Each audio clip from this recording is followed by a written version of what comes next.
Olá, queridos, a paz do Senhor, mais uma semana chegando aqui para juntamente com você estudarmos a palavra de Deus, dando continuidade à série baseado no assunto A Igreja em Jerusalém, uma análise acerca da igreja primitiva, história que nós encontramos desta igreja, seus primeiros passos, suas experiências, suas ações, suas obras, a partir do livro de Atos dos Apóstolos, capítulo de número 2.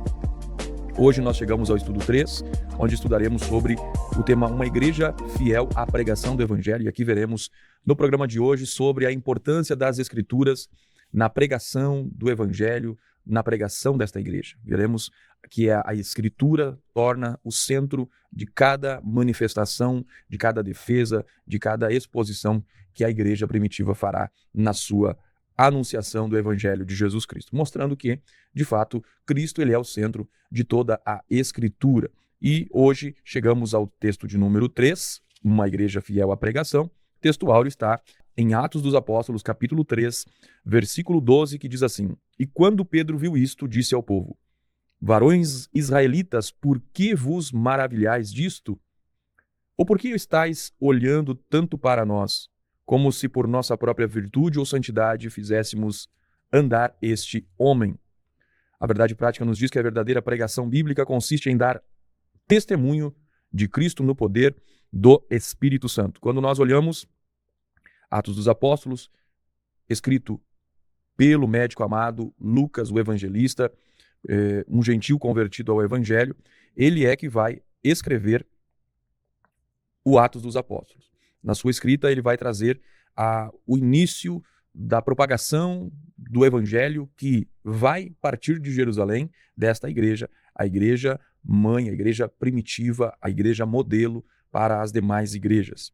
E nós vemos aqui que nesse texto que nós vamos tratar, que traz a leitura em classe em Atos capítulo 3, versículo 11 a 19, no episódio onde há ali a cura do paralítico que estava posto à Porta Formosa. Então o cenário desta exposição que nós estaremos trazendo aqui é o cenário onde houve a cura do paralítico e a resposta relacionada a isso, veremos que foi uma resposta do apóstolo Pedro, que ali foi pregar, uma resposta bíblica, mostrando que a pregação ela é o principal, é o foco principal de tudo o que a igreja viveu. Os milagres, eles remetiam ao que Cristo havia feito, ao que Cristo era e ao que Cristo representava para o homem que era o Salvador da humanidade. Então, nós vemos então neste cenário se estabelecendo então uma característica que vai se manifestar após o primeiro evento público, após o Atos dos Apóstolos, capítulo 2, onde lá Pedro já faz a pregação. Aqui veremos o apóstolo Pedro, após um milagre, já fazendo com que o evangelho seja conhecido de forma baseada nas Escrituras Sagradas. Conosco, presbítero e professor Jair Cardoso. Irmão Jair, tema de hoje é um tema que vai nos motivar, vai nos levar a entender que a igreja de Cristo Jesus ela tem um compromisso com a pregação. Jesus deu esta ordem para a igreja, mas que esta pregação ela tem uma base, e a base e o modelo da qual a igreja primitiva adotou era a Escritura Sagrada. O que nós podemos comentar do tema de hoje, irmão Jair? Paz do Senhor, irmão Alex, paz do Senhor, nossos irmãos, sejam todos bem-vindos. Nessa lição que nós estaremos estudando, nesse momento, nós vamos abordar, analisar a terceira pregação de Pedro, aqui descrito no livro de Atos dos Apóstolos.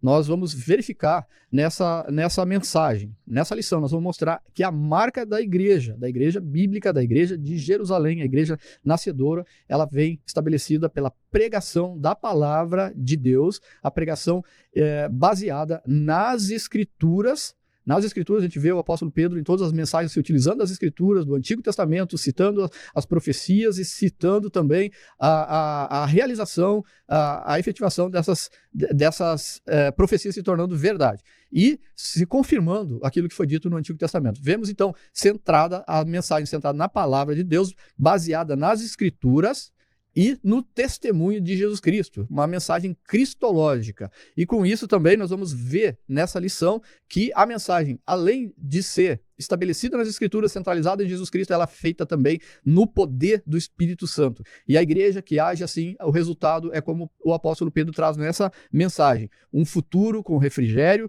e alívio, uma alegria, uma esperança na renovação e na presença do Senhor Jesus Cristo, apontando aí para a volta do Senhor Jesus Cristo. É bem-vindo, então, a estar conosco, convidado a permanecer conosco para nós estudarmos aqui uma parcela das Escrituras em Atos do capítulo 3, em que Pedro, juntamente com João, vão ali apresentar uma pregação e a cura para aquele pedinte, aquela pessoa que estava à porta formosa, aleijada há muitos anos.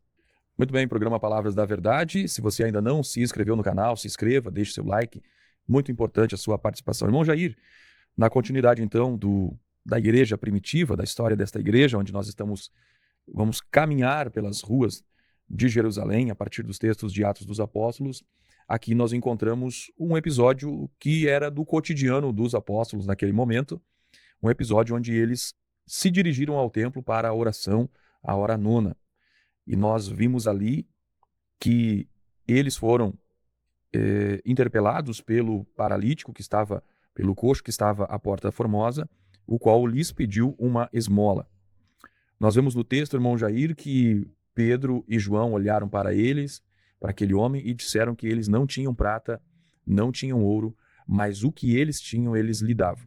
E aí Pedro e João, na autoridade do Espírito Santo que estava sobre eles, disseram ao homem: levanta-te e anda.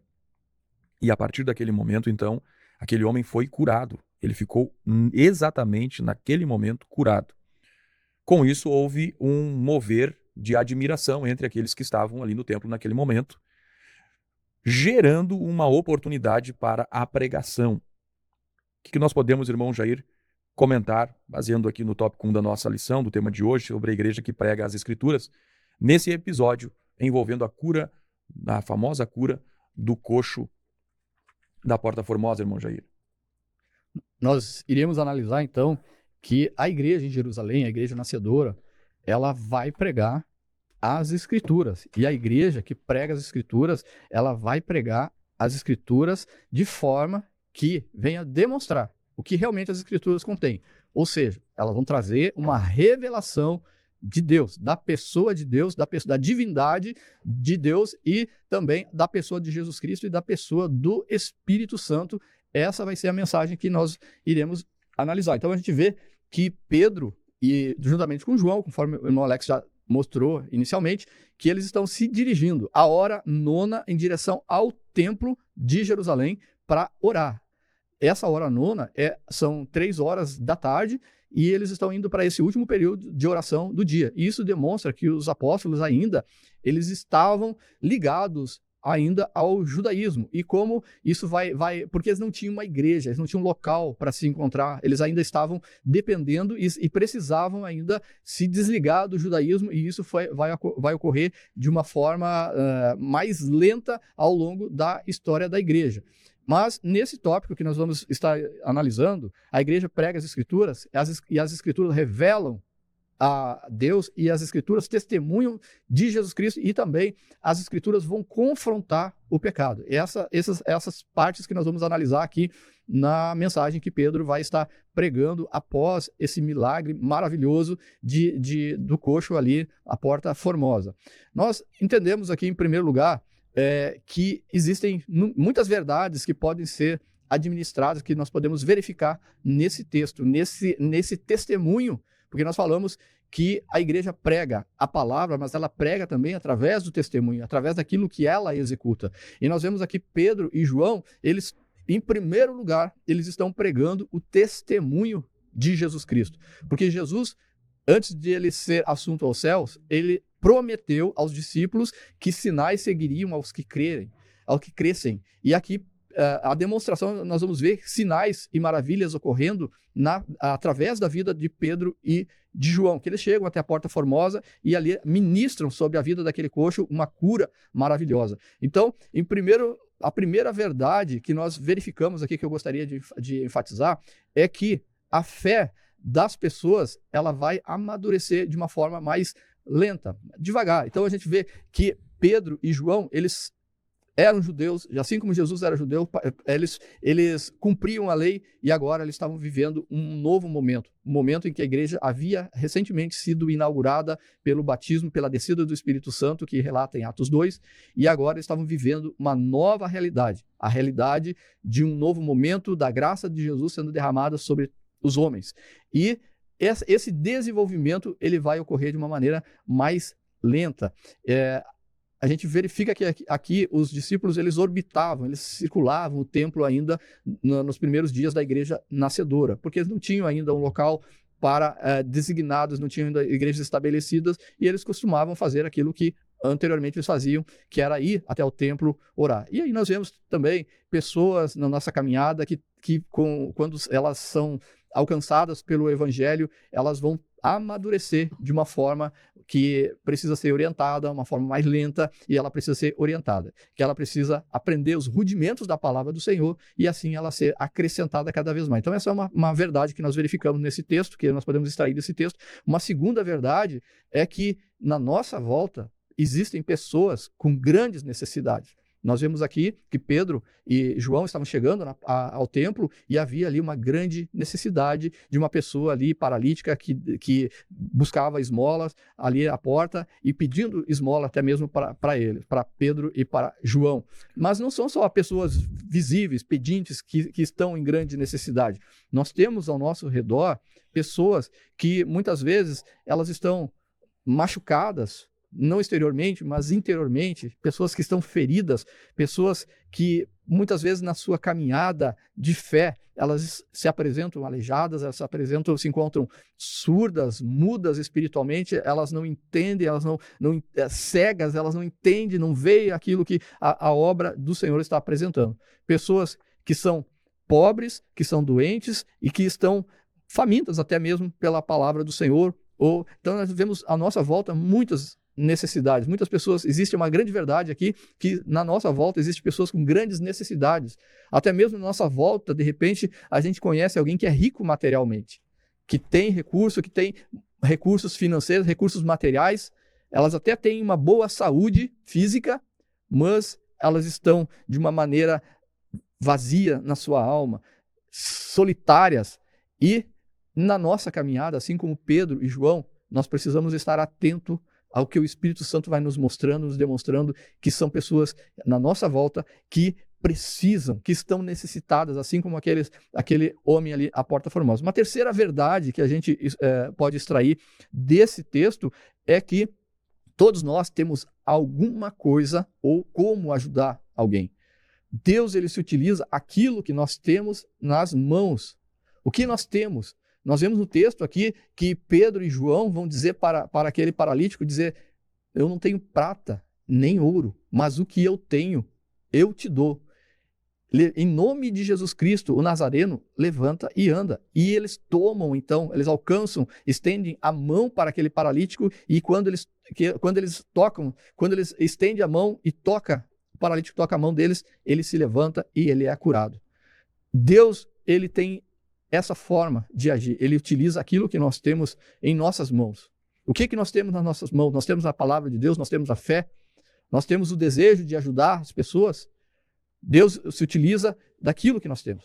O exemplo no Antigo Testamento, nós vamos ver Davi, que ele foi enfrentar um gigante fisicamente perante ele, e com apenas uma pedra que Davi tinha na mão.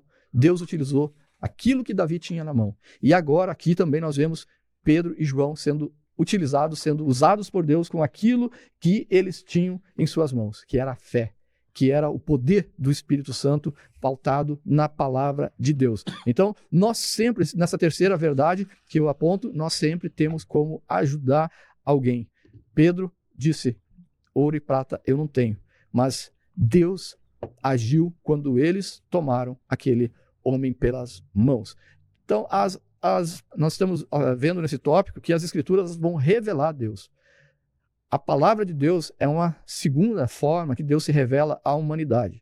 A primeira forma é uma forma natural, conforme nós vemos lá no livro de Romanos, que através das coisas criadas, da criação, Deus se revela para toda a humanidade. A segunda forma, Deus estabelece um povo, um concerto através do povo de Israel, a partir de Gênesis 12, na chamada de Abraão, ali funda um povo, ali funda uma família, um povo, uma tribo que venha para testemunhar da obra de Deus. E também para receber a revelação escrita de Deus e perseverar, preservar essa escritura até os dias de hoje. Da mesma forma, a igreja é um povo que é estabelecido por Deus também para anunciar a palavra do Senhor, testemunhar do Senhor e também preservar a doutrina que Deus coloca, a palavra de Deus. Então, Deus ele se revela de uma segunda maneira através da sua palavra. E claro, a última maneira que Deus se revela está descrito lá em Hebreus, no capítulo 1, que Deus se revela nos últimos dias e fala nos últimos dias pelo seu Filho Jesus Cristo. E na mensagem aqui de Pedro, nós vemos Pedro pregando a mensagem baseada, centralizada em Jesus Cristo, nas Escrituras, colocando Jesus Cristo no centro. Por quê? Nesse tópico nós vamos ver agora que as Escrituras, elas testemunham do Senhor Jesus Cristo. O próprio Senhor Jesus Cristo, ele fala isso em João, no capítulo 5, versículo 39, que vai descrever o seguinte, que diz assim: examinai as Escrituras, porque vós cuidais ter nelas a vida eterna, e são elas que de mim testificam. Então, o próprio Senhor Jesus Cristo, ele aponta as Escrituras, que as Escrituras testemunham de Jesus Cristo, testemunham dele mesmo. E na mensagem de João, de Pedro, aqui escrita no Evangelho, no livro de Atos, no capítulo 3, nós vamos ver que Pedro vai estar usando-se das Escrituras e falando aqui de Jesus Cristo. No capítulo 3 e versículo de número 14, João, ele coloca e mostra que Jesus Cristo é santo e justo, colocando aqui: mas vós negaste o santo e justo e pedistes que se vos desse um homem homicida. No versículo 16, Pedro coloca no centro de sua mensagem outra vez Jesus Cristo, o príncipe da vida, ou seja, o autor da vida. Voltando para o versículo 13, ele coloca Jesus Cristo como servo de Deus, o Filho de Deus que vem para salvar. Nós vemos ainda no versículo de número 16, que vai explicar aqui que aquele homem foi salvo, foi curado, o aleijado ali da Porta Formosa, ele foi curado devido ao quê? A fé no nome de Jesus Cristo. E mostra ali que está em perfeita saúde, que ele se levantou, ele saiu feliz, contente, adentrando dentro do templo e louvando a Deus e mostrando, dando testemunho a todos daquele sinal maravilhoso, porque todos conheciam aquele paralítico ali da Porta Formosa, todos conheciam, sabiam quem ele era, que ele era um pedinte. De repente ele entra dentro do templo, no pátio do templo, pulando, saltando de alegria, mostrando a todos que ele está em perfeita saúde. E aí, na mensagem de Pedro, Pedro coloca Jesus Cristo como a fonte da vida. E também Pedro vai colocar que Jesus Cristo, ele lá do céu, ele irá retornar, mostrando aqui uma questão escatológica. Pedro também utiliza-se da mensagem que está descrito, ele puxa lá do Antigo Testamento, no versículo de número 22, e ele vai falar de Moisés, que aquilo que estava acontecendo ali com Jesus Cristo, o testemunho de Jesus Cristo, ele se utiliza da mensagem que Moisés, da profecia de Moisés, registrada aqui em Atos 3, 22, que diz assim: porque Moisés disse, o Senhor vosso Deus levantará dentre vós, irmãos, um profeta semelhante a mim, e a ele ouvireis em tudo quanto vos disser. E acontecerá que toda alma que não escutar esse profeta será exterminada entre o povo. E também Pedro se utiliza dos argumentos dos profetas do Antigo Testamento. E todos os profetas, ele começa a partir de Samuel, todos quantos depois falaram também anunciaram que aqueles dias da ressurreição de Jesus Cristo, dos sinais que viriam, todos eles foram anunciados também no Antigo Testamento pelos profetas. Dessa forma a gente vê então que as Escrituras, elas testemunham de Jesus Cristo. A mensagem de Pedro, ela traz aqui, ela é centralizada na obra do Senhor Jesus Cristo, nas profecias que se cumpriram, as profecias do Antigo Testamento que se cumpriram em Jesus Cristo. E uma outra análise que a gente pode apresentar aqui em relação à mensagem de Pedro, é que Pedro, ele na sua mensagem, uma mensagem que vem confrontar o pecado. Porque Pedro ele vai mostrar ali, a partir do versículo 17, que os que fizeram aquela morte de Jesus Cristo, cometeram o homicídio que ele tinha traçado anteriormente, no versículo 14, ele vai falar que Jesus Cristo foi assassinado, e quem cometeu aquilo, tanto o povo quanto os príncipes, fizeram por ignorância. Por ignorância. Mas, a gente analisando a palavra, a gente vai ver que quem fez isso, ele fez sabendo o que queria fazer. Eles perseguiram ao Senhor Jesus Cristo, eles tentaram prender o Senhor Jesus Cristo muito antes do tempo determinado, e eles mataram o Senhor Jesus Cristo. Mas Pedro coloca aqui, nesse versículo, ele mostrando que a graça de Deus é derramada sobre todos os homens, e que Deus está perdoando, que Deus perdoa até mesmo os algozes de Jesus Cristo. O próprio Senhor Jesus Cristo na cruz, ele ora e diz: Pai, perdoa-lhes porque não sabem o que fazem. Então nós vemos a graça de Deus no Novo Testamento sendo derramada para todos os homens, e a capacidade e o desejo de Deus de perdoar todos os homens, com uma condição para isso: é o arrependimento. Vindo o arrependimento, uma mudança de atitude, uma mudança de direção, e aí a graça de Deus se torna abundante de toda a nossa vida. Então nós vemos aqui que a igreja bíblica, a igreja com exemplo na igreja de Jerusalém, na igreja primitiva, ela vai se fundamentar nas escrituras que revelam a Deus, nas escrituras que revelam o Senhor Jesus Cristo, e como consequência disso, ela vai trazer o arrependimento, ela vai mostrar que a graça é derramada sobre todos os homens, e que Deus, ele deseja perdoar, ele quer perdoar todas as pessoas que se arrependerem e que quiser mudar o seu caminho. E essa é uma obra gloriosa conquistada por Jesus Cristo na cruz do Calvário. A graça de Deus é derramada sobre todo o homem que crê e que se arrepende. Muito bem, meus irmãos, programa Palavras da Verdade, estudando hoje então sobre uma igreja fiel à pregação do Evangelho, e nesse episódio aqui do capítulo 3 de Atos dos Apóstolos, no momento ali em que ocorre a cura do paralítico da Porta Formosa, nós percebemos ali então que houve um impacto na vida dos israelitas, né, onde o povo acabou ficando atônito. O texto 3 de Atos, versículo 11, diz: E todo o povo correu atônito para junto deles no alpendre chamado de Salomão. E aí nós vemos que a mensagem que o apóstolo Pedro vai trazer para eles é uma mensagem que vem confrontar a cada um deles. Pois o apóstolo Pedro vai explicar que o milagre que aconteceu ali não foi pelos méritos dos dois apóstolos, de Pedro e João, mas que foi pelo poder de Jesus Cristo. E com isso, ele vai fundamentar então a sua mensagem, a sua pregação nas Escrituras Sagradas, especialmente a partir dos profetas. No versículo de número 18, vai mostrar ali o apóstolo Pedro dizendo: Mas Deus assim cumpriu o que já dantes pela boca de todos os profetas havia anunciado, que o Cristo havia de padecer. E ele vai fazer ali uma referência tanto a Abraão, a Moisés, vai fazer uma referência a Samuel e a outros profetas, mostrando que a vinda de Jesus Cristo,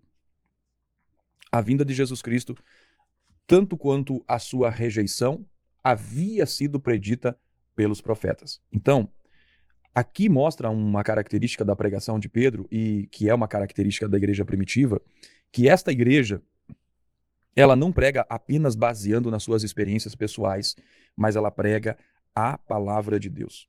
E isso aqui é um exemplo para a igreja da atualidade.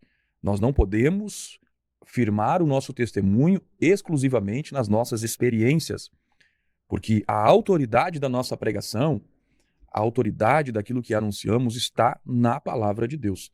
Ela é a fonte de toda a verdade, e ela também é o fundamento da nossa mensagem. Quando nós tratamos de pregar o evangelho a partir das experiências, então nós estamos não anunciando um evangelho bíblico, mas estamos anunciando um evangelho empírico, onde valorizam-se as experiências.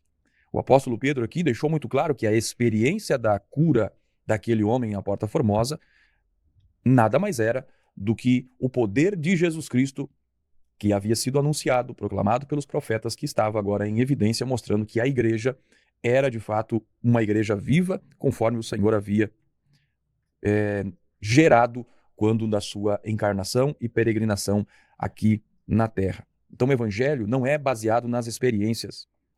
O Evangelho e a pregação do Evangelho é baseada na Escritura Sagrada, a Bíblia Sagrada, a Palavra de Deus.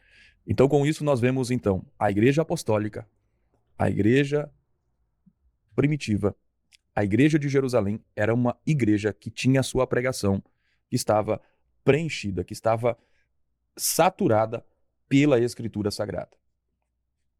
Quando nós olhamos igrejas que abandonam a palavra de Deus, são igrejas que abandonam a sua missão e a sua verdadeira identidade.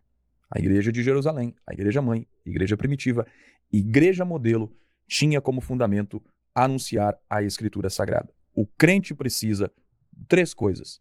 Primeiro, precisa conhecer as Escrituras. O crente ele precisa amar as Escrituras e, em terceiro lugar, o crente precisa anunciar as Escrituras. Fazendo isso, ele cumpre o papel de verdadeiramente sereis minhas testemunhas. Você está no programa Palavras da Verdade. Vamos estudar agora o tópico 2, irmão Jair, onde nós vamos ver que a igreja que prega é uma igreja que prega também no poder do Espírito Santo, irmão Jair. E aí nós vemos essa característica pelos resultados que a pregação do apóstolo Pedro gerou. Na sua pregação em Atos dos Apóstolos, 3.000 almas se converteram. E aqui, nesta pregação, mais almas se converteram. O que nós podemos comentar, irmão Jair, sobre esse tópico, irmão Jair? Continuando, então, a análise da Igreja de Jerusalém, uma igreja fiel, que prega, a igreja fiel, a característica da Igreja de Jerusalém, que prega a palavra de Deus, que traz, que prega as Escrituras revelando a Deus, revelando, centralizado em Jesus Cristo e pregando de maneira que confronta com o pecado e mostrando que o pecado tem solução. A solução foi apresentada por Jesus Cristo na cruz do Calvário e pela graça obtém o perdão. E tudo isso revelando Jesus Cristo, revelando a Deus, testemunhando de Jesus Cristo e confrontando o pecado e mostrando a solução para o pecado, ela vem com um item a mais ainda. A igreja, ela prega no poder do Espírito Santo. Então, nós verificamos aqui que Pedro, ele estava nessa segunda pregação após Atos 2, após a descida do Espírito Santo, ele está cheio do Espírito Santo e ele prega, então, na unção. Porque nós vemos isso quando ele chama a atenção para o aleijado, em que eles vão fitar os olhos, vão fixar os olhos no aleijado e mostrar a eles o poder que está vindo através da vida deles para fazer ali aquela maravilha que está acontecendo na vida daquele aleijado ali da Porta Formosa. Nós vemos o apóstolo Paulo também, em outros momentos, ele cheio do Espírito Santo, ele vai fixar os olhos para um homem na cidade de Listra, e também aquele homem, ele é curado, está lá registrado em Atos 14, versículo de número 9. Ainda falando da mensagem de Paulo, quando ele cheio do Espírito Santo, ele vai fixar os olhos no falso profeta Elimas e vai demonstrar ali uma repreensão. E o apóstolo Paulo, em 1 Coríntios, capítulo de número 2, ele vai demonstrar que ele prega no poder do Espírito Santo. Ele diz assim: e eu, irmãos, quando fui ter convosco, no capítulo 2, versículo 1 ao 5 de 1 Coríntios, quando fui ter convosco, anunciando-vos o testemunho de Deus, não fui como sublimidade de palavras ou de sabedoria, porque nada me propus saber entre vós, senão a Jesus Cristo, e este crucificado, mensagem centralizada em Jesus Cristo, e na palavra de Deus. Estive convosco em fraqueza, em temor e em grande tremor. A minha palavra e a minha pregação não consistiram em palavras persuasivas de sabedoria humana, mas em demonstração do Espírito e de poder. Então é assim a pregação apostólica, foi assim a pregação apostólica, em demonstração do Espírito Santo e de poder de Deus, que vai demonstrar aqui, se cumprindo aquilo que Jesus havia dito sobre os apóstolos, que aqueles que crescem em Jesus Cristo pregariam e os sinais acompanhariam aqueles que pregam a mensagem do Senhor, em que sinais, maravilhas, e aqui nós vemos realmente ocorrendo, um aleijado sendo curado. E o Espírito Santo, ele traz para ele a glória, ele sempre glorifica a Jesus Cristo. O próprio Senhor Jesus Cristo disse que o Espírito Santo o glorificaria em João 16,14. Sempre o Espírito Santo apontando para Jesus Cristo. A mensagem bíblica, ela não aponta para o homem, ela não aponta para a sabedoria humana, ela não aponta para a locução, a capacidade da pessoa transmitir uma mensagem, mas ela aponta sim para o poder do Espírito Santo e também o poder demonstrado através da palavra pregada, que é o resultado. Então, esse poder que vem ser demonstrado é o resultado da palavra. Qualquer pregação que tira o foco de Jesus Cristo e coloca o homem como centro não é uma pregação bíblica. Qualquer pregação que não glorifica a Jesus Cristo, ela não é conduzida pelo Espírito Santo, conforme revela aqui Pedro nessa mensagem escrita em Atos, no capítulo 3, e nós vemos como resultado dessa pregação, o irmão Alex já citou, mas para aproximadamente 2.000 almas são inseridas, são agregadas à igreja a partir dessa mensagem, desse momento em que esse sinal maravilhoso é ocorrido. Em outras lições, mais adiante, nós vamos falar que também começa aqui uma grande perseguição à igreja. A partir desses sinais, a partir das maravilhas que vão ocorrendo, a igreja começa a ser perseguida, mas Deus continua dando graça, Deus continua ministrando através do seu Espírito e o Espírito glorificando a Jesus Cristo. Então, nesse tópico, nós podemos ver que a igreja fiel, além de pregar uma mensagem que revela a Deus, que testemunha de Jesus Cristo, que traz confronto ao pecado e demonstra que existe perdão, essa igreja fiel, como a igreja de Jerusalém, como a igreja primitiva, essa igreja bíblica nos dias de hoje, ela prega também a mensagem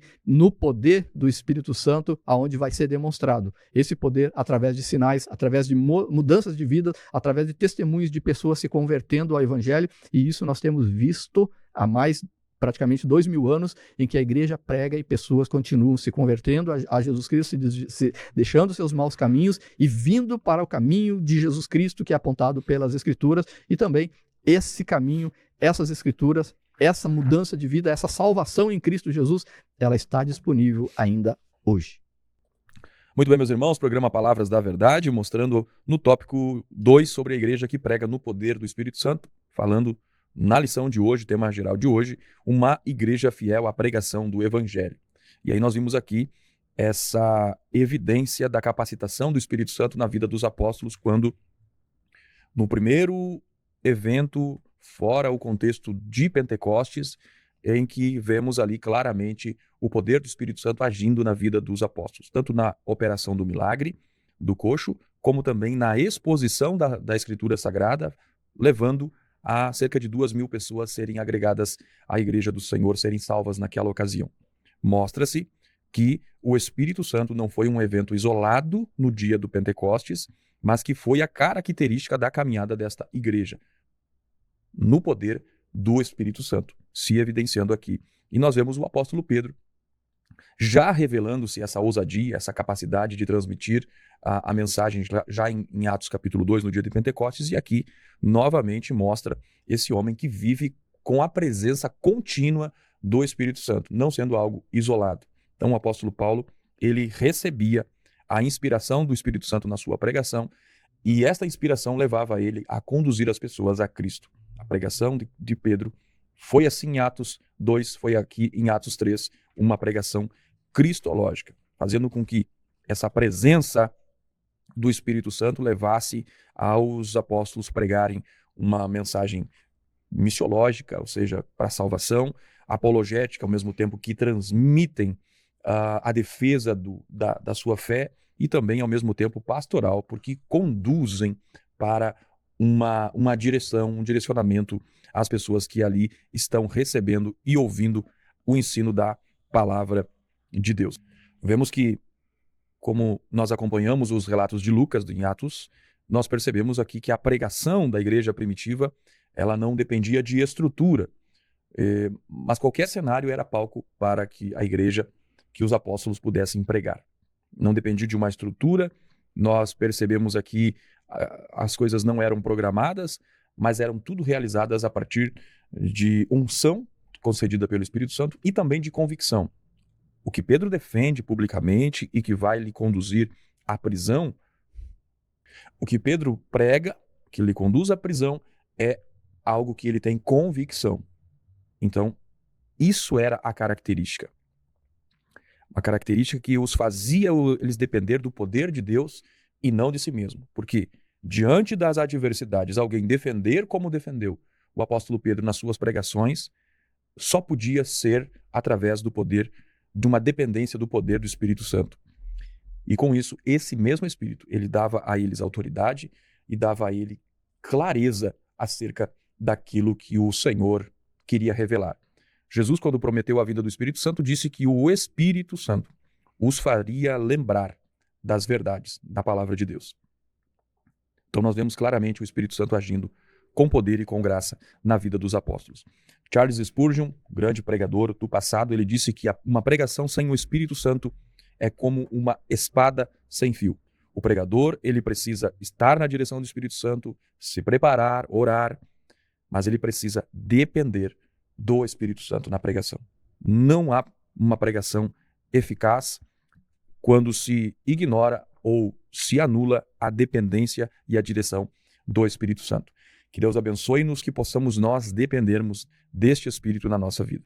Você está no programa Palavras da Verdade, irmão Jair, tópico 3º, nós vamos ver que esta igreja que prega, ela prega uma esperança vindoura. O que nós podemos comentar nesse tópico, irmão Jair? Nós estamos analisando ainda as características de uma igreja fiel que prega o Evangelho e analisamos aqui a igreja de Jerusalém, como ela se comporta, a igreja nascedora, que vem cumprindo ali o ID de Jesus Cristo, e eu quero mostrar, quero salientar que apesar de que a gente está analisando uma igreja, a gente está vendo a forma que cada crente deve se portar, pregando o Evangelho, porque Pedro, a igreja se manifesta através de pessoas, ela se manifesta para as demais pessoas através de pessoas. Então, como é a mensagem transmitida? Como Pedro transmitiu a mensagem aqui? Uma mensagem centralizada, revelando a Deus, testemunhando de Jesus Cristo, uma mensagem que confrontou o pecado, que mostrou solução para o pecado, e é uma mensagem também ungida, direcionada pelo Espírito Santo. E salientar que existe um equilíbrio aqui na preparação do pregador.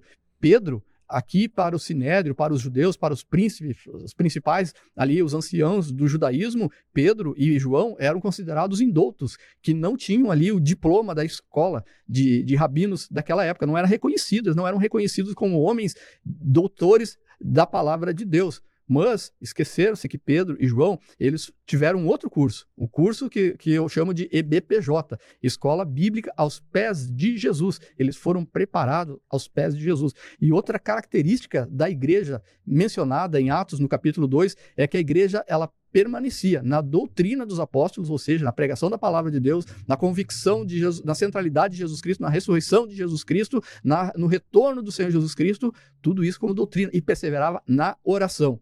E aí nós demonstramos, então, o equilíbrio necessário entre a preparação e a pregação do Evangelho. Aquele que estuda a palavra de Deus, se ele só estudar a palavra de Deus, se ele só se dedicar ao estudo, ele vai se tornar um autômato, ele vai se tornar um intelectual, um homem voltado, uma mulher voltada para a razão, para as coisas da razão. Precisa do equilíbrio, precisa da oração, como a igreja em Jerusalém, ela manifestava esse equilíbrio entre a pregação e a oração, porque eles eram a igreja de Atos, a igreja de Jerusalém, ela é uma igreja de oração. E aquele que só ora, aquele que não busca o conhecimento da palavra de Deus, não estuda a palavra de Deus, ele não se torna um espiritual, ele corre o risco de se tornar um espiritualista, em que vê tudo espiritual e tudo que é coisa e não de acordo com a palavra de Deus. Então, um risco que precisa ser verificado e demonstrado aqui por Pedro, por João, um equilíbrio entre a preparação e buscando em oração, buscando o poder de Deus, porque a palavra, ela trazia a mensagem de Deus, centralizada em Deus, centralizada em Jesus Cristo, ungida pelo Espírito Santo, e como resultado a gente viu muitas almas se convertendo. E aqui, encerrando então a pregação de Pedro nesse episódio, no capítulo de número 3, Pedro, ele estava não somente cheio do Espírito Santo, mas ele traz uma mensagem de esperança, e a igreja que prega o verdadeiro evangelho, a mensagem bíblica, ela prega a esperança vindoura, a volta do Senhor Jesus Cristo. Ela vai trazer, em primeiro lugar, um alerta contra o indiferentismo e também a insensibilidade, mostrar que existe, a Bíblia, ela dá sinais ali de uma geração perversa, de uma geração sem esperança, conforme em 1 Tessalonicenses capítulo 4, verso 13, uma igreja insensível às coisas espirituais, e isso demonstra a marca de quem não conhece a Deus, de quem não tem um relacionamento com Deus. Então, é necessário saber que é necessário conhecer a Deus, aprofundar o conhecimento com Deus, e aí sim, concluindo a mensagem, Pedro ele deixa uma mensagem de esperança no versículo que ele encerra aqui no nosso texto, na nossa linguagem, na nossa leitura bíblica. Ele diz no versículo 19 do capítulo 3, arrependei-vos, pois, e convertei-vos, para que sejam apagados os vossos pecados. E aí ele conclui, e venham assim os tempos de refrigério pela presença do Senhor. Uma presença que ela pode ser vivida, que ela é vivida a partir da conversão, a partir de que a pessoa aceita o Senhor Jesus Cristo, mas ela também aponta para a vinda do Senhor Jesus Cristo, para os tempos futuros em que Jesus retornará, porque o livro de Atos ele começa assim, Jesus subindo aos céus e a promessa da sua vinda, da mesma forma que ele subiu, ele vai retornar. Então, nós temos que as bênçãos de Deus encaminhadas na nossa vida, nos nossos dias de hoje, mas olhando para o futuro, sabendo que Jesus está voltando. E essa é a mensagem que Pedro traz como refrigério para todos aqueles que se arrependeram, para todos aqueles que foram batizados, que passaram a integrar a igreja, porque entenderam a palavra de Deus ministrada por Pedro, centrada em Jesus Cristo, centrada, testemunhando a vida de Jesus Cristo, testemunhando as profecias de Jesus Cristo e apontando para a volta do Senhor, para que, aonde ele estiver, todo aquele que crê no Senhor Jesus Cristo venha a estar com ele. Então nós estudamos aí agora que a igreja que prega a esperança vindoura, essa igreja bíblica, ela vai pregar a esperança vindoura, alertar a sociedade que está indiferente, que está alheio à realidade espiritual, e a igreja bíblica, ela proclama a segunda vinda de Jesus Cristo. Para nós, hoje parece que é algo muito difícil de ocorrer, de Jesus voltar. Mas, se nós olharmos para o Antigo Testamento, as profecias da vinda de Jesus, no nascimento do Messias, não eram coisas maravilhosas. Mostravam ali que ele ia sofrer, que ele ia apanhar, que ele ia ser morto, ia ser crucificado, mostrando que a vida de Jesus, ela não seria uma vida fácil. E nós, nos nossos dias de hoje, muitas vezes nós estamos reclamando da nossa vida. Mas nós temos que olhar para trás e olhar que o Filho de Deus, enviado pelo Pai, ele não teve uma vida fácil aqui na terra. Ele teve uma vida de perseguição, uma vida de sofrimento, e ele morreu na cruz. Mas a glória veio. Ele foi exaltado, ele ressuscitou ao terceiro dia, e a razão de nós estarmos aqui hoje. E veja agora, nós pregando sobre a vinda de Jesus Cristo. É uma mensagem que muitos ainda não acreditam, mas era muito mais difícil de acreditar que o Filho de Deus ia sofrer na terra no Antigo Testamento.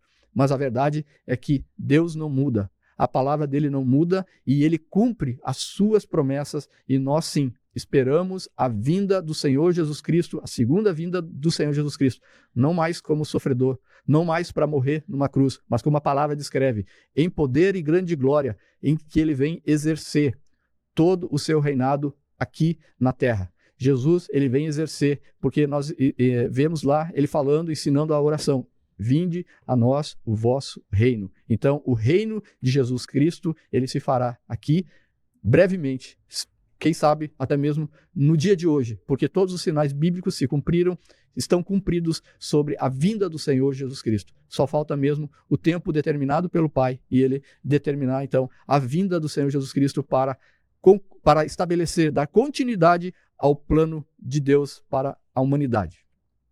Você está no programa Palavras da Verdade, vendo então sobre o tópico onde fala sobre a esperança vindoura que a igreja de Jerusalém prega através dos seus apóstolos. E no capítulo 3:19, nós temos ali um dos chamamentos a uma decisão do apóstolo Pedro aos seus ouvintes, quando ele conclama para que eles se arrependam e convertam-se, para que sejam apagados os seus pecados, e com isso venham assim os tempos de refrigério mencionado pelo irmão Jair. O que nós percebemos aqui é o significado que devemos observar, é o significado desta expressão refrigério, que ela acaba abrangendo não somente os aspectos futuros, né, irmão Jair, mas também ao aspecto presente. Refrigério significa alívio, descanso, refresco após um calor intenso, renovação interior, revigoramento da alma. E quando nós olhamos essa expressão, ela foi em todo o Novo Testamento utilizada apenas aqui. Havia um entendimento no coração do apóstolo Pedro que este refrigério era algo relacionado à pessoa arrepender-se dos seus pecados, converter-se e obedecer a Cristo Jesus. E esse refrigério vem trazer, essa decisão vem trazer sobre a vida da pessoa a respeito daquilo que ela viveu no passado, que é o perdão dos seus pecados, no tempo presente a consolação, a presença do Espírito Santo, e também tem relação com o futuro, tendo em vista de que isso está separado aqui por uma vírgula, dizendo que além do tempo do refrigério pela presença do Senhor na atualidade, ele envia Jesus Cristo que já dantes foi pregado. Então vemos aqui que é uma mensagem de esperança para aqueles que ouvem, de algo que pode ser vivido no presente como no futuro. Quando nós olhamos vida eterna na Bíblia, é algo que nós começamos a viver agora.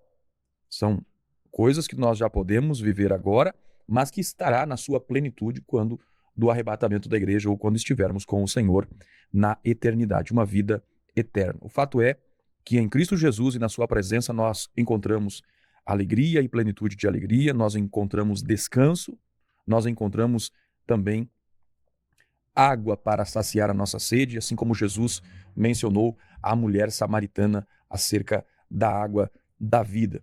Bom, Jair, o que nós podemos concluir do assunto que tratamos hoje sobre essa característica linda de uma igreja que era fiel à pregação do Evangelho, com uma relação muito íntima com a Escritura Sagrada? O que nós podemos concluir, irmão Jair? Nós tivemos uma belíssima oportunidade de estarmos analisando uma igreja fiel, a pregação da palavra de Deus. Nós vimos que ela é centralizada, a pregação ela revela Deus, ela traz o testemunho do Senhor Jesus Cristo, e essa pregação baseada nas Escrituras, centrada em Jesus, ela ainda é cheia de poder, ela traz o Espírito Santo agindo através dela, e o Espírito Santo, como nós estudamos, ele glorifica ao Senhor Jesus Cristo. E com isso, nós temos essa mensagem sendo transmitida e essa mensagem trazendo esperança, trazendo alegria sobre a vinda do Senhor Jesus Cristo. E o que mais importa para nós é a igreja, concluindo isso, a igreja ela é formada por pessoas, assim como foi formada por Pedro, João e os apóstolos, hoje em dia é nós, somos nós, eu e você, eu e o vizinho, as pessoas formam a igreja. E com isso, nós temos que viver, em primeiro lugar, viver a mensagem da Bíblia, a mensagem do Evangelho. E vivendo a mensagem do Evangelho, nós temos que pregar essa mensagem, a anunciar essa mensagem até a vinda do Senhor Jesus Cristo. Que Deus continue abençoando a tua vida, e foi uma grande oportunidade de estar aqui, uma grande honra e, como sempre, também uma grande responsabilidade. Deus abençoe a tua vida. Até o próximo vídeo, em nome de Jesus. Muito bem, encerrando então o programa de hoje, vendo então que a igreja primitiva e a sua pregação nos ensina que uma pregação que ela é eficaz, é uma pregação fundamentada nas Escrituras, uma pregação cheia do Espírito Santo e que é focada, apontando para a esperança em Cristo Jesus. E hoje, nós como igreja continuamos sendo conclamados pelo Espírito Santo e com a missão de proclamar com clareza, com dedicação e no poder do Espírito Santo este evangelho, esta mensagem. Disse o apóstolo Paulo em 1 Coríntios 9,16, e ai de mim se não pregar o evangelho. Então que você tenha comprometimento com a palavra de Deus, com a Escritura Sagrada e testemunhe dela a todos quanto você puder, para que assim o máximo de pessoas possam receber o evangelho e ser alcançadas por uma vida de transformação e desfrutar aqui e no futuro tempos de refrigério. Deus abençoe sua vida, sua casa, sua família. No próximo programa estaremos estudando o tema sobre uma igreja cheia do Espírito Santo. Vamos aprofundar um pouco mais sobre este mover do Espírito Santo na igreja em Jerusalém, a igreja primitiva. Deus abençoe você, até o próximo programa.